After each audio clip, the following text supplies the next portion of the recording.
Olá, alunos do 8º ano, aqui é a professora Elisângela de Língua Portuguesa. Vamos fazer a correção das atividades da semana anterior, na nossa aula de número 6. Eu peço que vocês abram a apostila na página 19 e acompanhem comigo as explicações dos exercícios.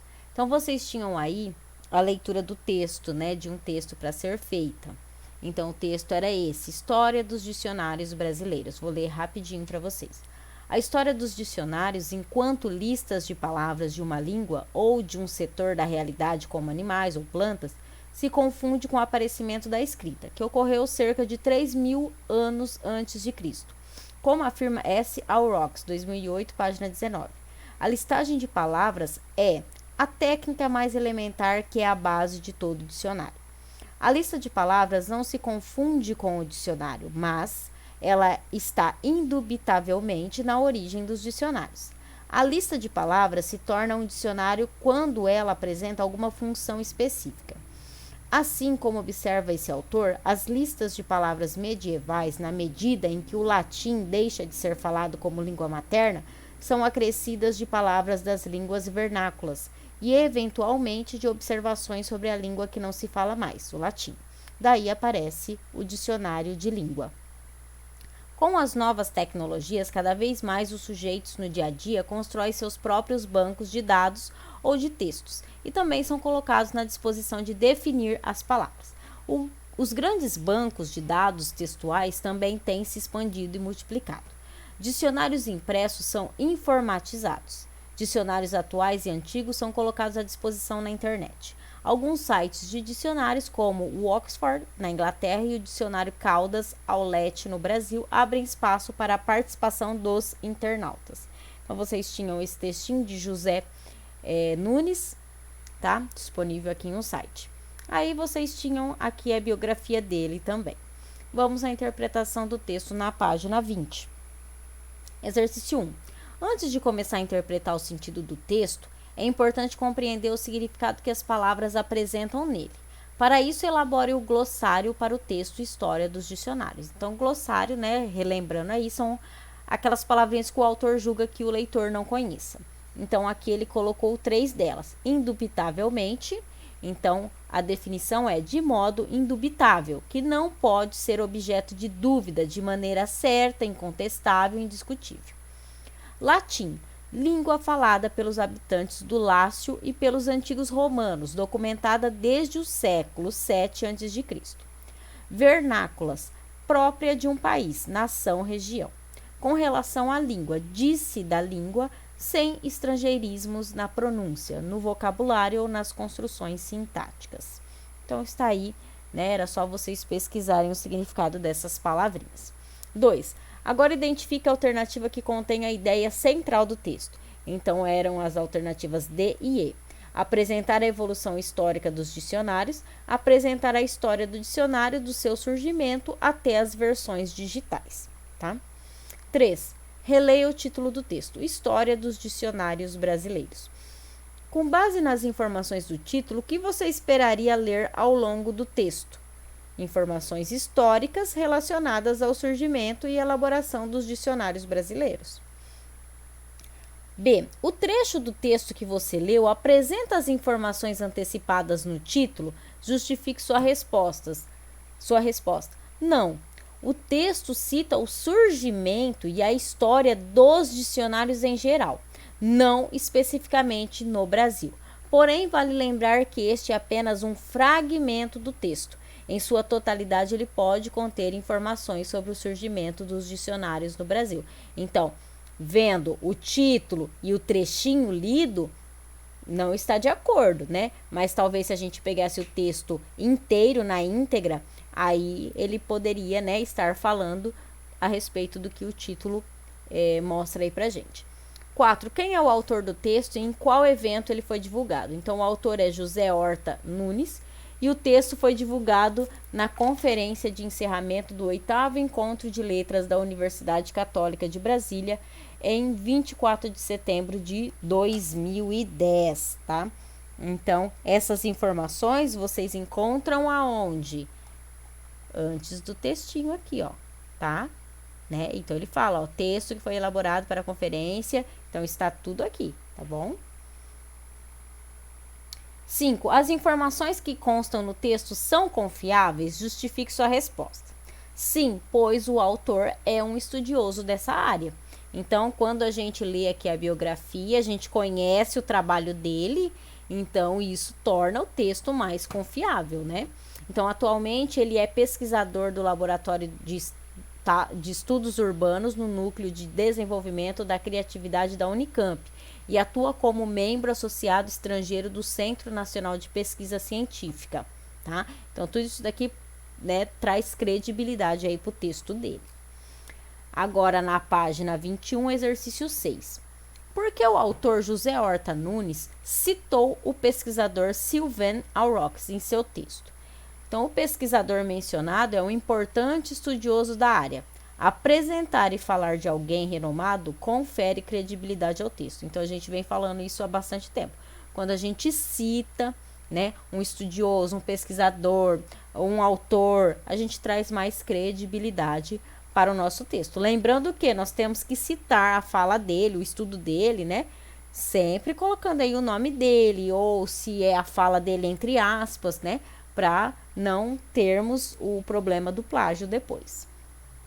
7. Porque o trecho, a técnica mais elementar, que é a base de todo dicionário, está entre aspas. Então, olha aí que importante, eu acabei de falar, né?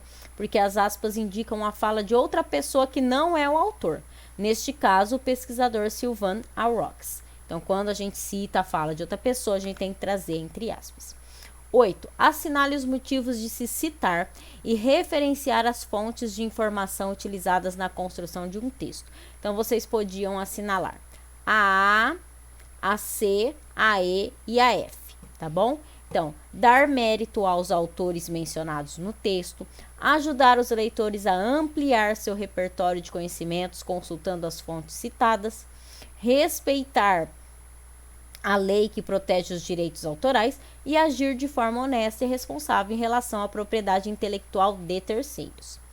9. Copie do texto as partes que são palavras do pesquisador Sylvain Aurochs. Então, vocês tinham que olhar lá no texto que estava entre aspas. No caso, então, era a técnica mais elementar, que é a base de todo o dicionário. Então, né, fecha aspas. E a outra fala, abre aspas. Ela está indubitavelmente na origem dos dicionários, fecha aspas. Então, ele tinha duas falas, tá? Que recurso fizeram você encontrar as palavras do pesquisador? Então, o uso das aspas, né? Então, quando nós temos o uso das aspas, ele indica que é a fala de outra pessoa, tá? Então, o uso das aspas delimita a fala de outra pessoa no texto. E, nesse caso, também a menção do nome do autor juntamente com o verbo afirma. 10. Explique com suas palavras como surgiu o primeiro dicionário de língua. Então, está lá no texto, vocês tinham que colocar com essas palavras, tá? Uma sugestão: o primeiro dicionário de língua provavelmente apareceu quando o latim deixou de ser falado como língua materna e, portanto, as palavras em latim foram listadas com suas respectivas definições na nova forma de falar, tá? Então, isso aqui é só uma sugestão. É a conclusão lá do textinho, tá? Agora, na página 22 e 23, vocês tinham outro texto. Dicionário de Crianças Colombianas surpreende adultos. Então, vocês tinham que fazer a leitura desse texto e depois, na página 24, a interpretação. Então, vamos lá. Então, antes de iniciar a interpretação do sentido do texto, é importante compreender o significado que as palavras expressam. Para isso, elabore um glossário, igual a outra atividade. Então, ele deu as palavrinhas, você tinha que colocar os significados. Então, vamos lá. A. Reeditado. Significa editado novamente. Reprodução, publicação e difusão por um editor de uma obra. Texto, partitura, estampa e etc. Compilou. Reuniu em uma obra única textos, documentos, extratos provenientes de obras diversas. Peculiar, que é próprio de algo ou de alguém. Gênese, origem e desenvolvimento de algo. Condescendentes, que não se impõe ordem, disciplina, tolerante, flexível. Esses eram os significados. 2. Quem publicou o texto que você leu? O texto foi publicado pela BBC, British Broadcasting Corporation, tá? Então, é uma sigla aí inglesa. 3. Usar uma fonte cujas informações são passíveis de questionamento enfraquece a qualidade do trabalho, pois o material utilizado pode ter sido plagiado ou apresentar informações equivocadas. Isso acaba prejudicando o texto que está sendo elaborado por você. Então, o plágio é quando um autor se apropria do texto de outro, né? Então, se ele pega o texto de um outro autor, se ele pega a música de um compositor, por exemplo, ele faz o plágio. O suporte em que o texto foi publicado tem credibilidade? É confiável? Justifique sua resposta. Então, sim, pois a BBC é uma corporação pública de rádio e televisão do Reino Unido, fundada em 1922. Apresenta boa reputação nacional e internacional. Então, por isso que traz credibilidade aí ao texto. 4. Dos trechos entre aspas a seguir, quais são falas do responsável pela compilação das palavras do dicionário Javier Navarro? Então, vocês tinham que assinalar as questões D, E e G. Então, isso me faz pensar que o livro continua revelando, continua falando sobre as pequenas coisas. E. Eles têm uma lógica diferente, outra maneira de entender o mundo, outra maneira de habitar a realidade e de nos revelar muitas coisas que esquecemos. E a G. Na criação literária, fazíamos jogos de palavras, inventávamos histórias, e a gênese do livro é um dos exercícios que fazíamos. Agora, na página 25, exercício 5. Leia o título do livro que compila os verbetes produzidos por crianças colombianas. Casa das Estrelas, o universo contado pelas crianças. A. Há uso de linguagem conotativa? Sim, né? Então, vamos lá. Linguagem denotativa, conotativa. Expliquei para vocês. Então, conotativa, né, é o sentido o quê? O sentido figurado das palavras, né? E denotativa, o sentido literal, o sentido do dicionário mesmo, tá? Então, aqui nesse, há uso dessa linguagem de sentido figurado? Sim, houve, né? Explica o sentido de Casa das Estrelas no título do texto. Nessa expressão, estrelas se refere a pessoas que se destacam em alguma atividade. Também pode ter o sentido de corpo astro celeste, tá? São o significado aí. C. Explique o sentido de universo no título do livro. Nessa expressão, o universo pode ser entendido como sinônimo de contexto, de cotidiano, assim como a palavra estrelas pode remeter à astronomia, tá bom? Então, o universo contado pelas crianças é o contexto que elas vivem, o cotidiano delas, tá bom? 6. Por conter definições que apresentam sentido conotativo, essa produção dos alunos colombianos deixa de ser caracterizada como dicionário? Converse com seus colegas e escreva que conclusão a turma chegou. Então, como vocês não estão em turma, cada um tinha que chegar à sua conclusão, né?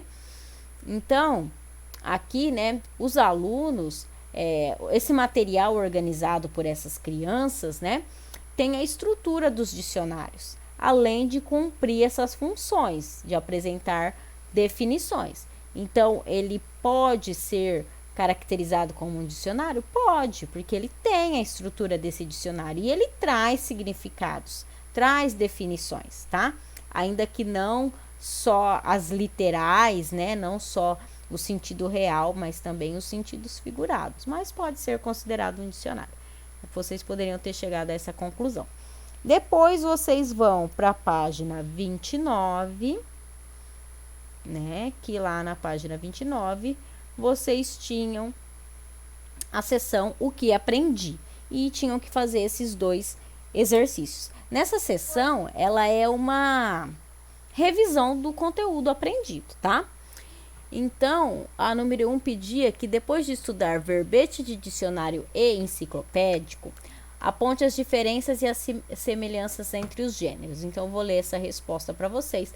Não necessariamente tem que estar igual, porque vocês tinham que explicar com as suas palavras, tá? Mas é uma sugestão para vocês.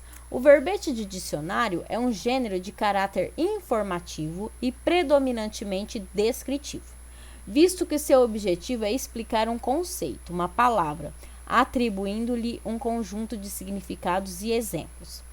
Como são destinados à consulta, são normalmente curtos e objetivos, facilitando o acesso e o entendimento.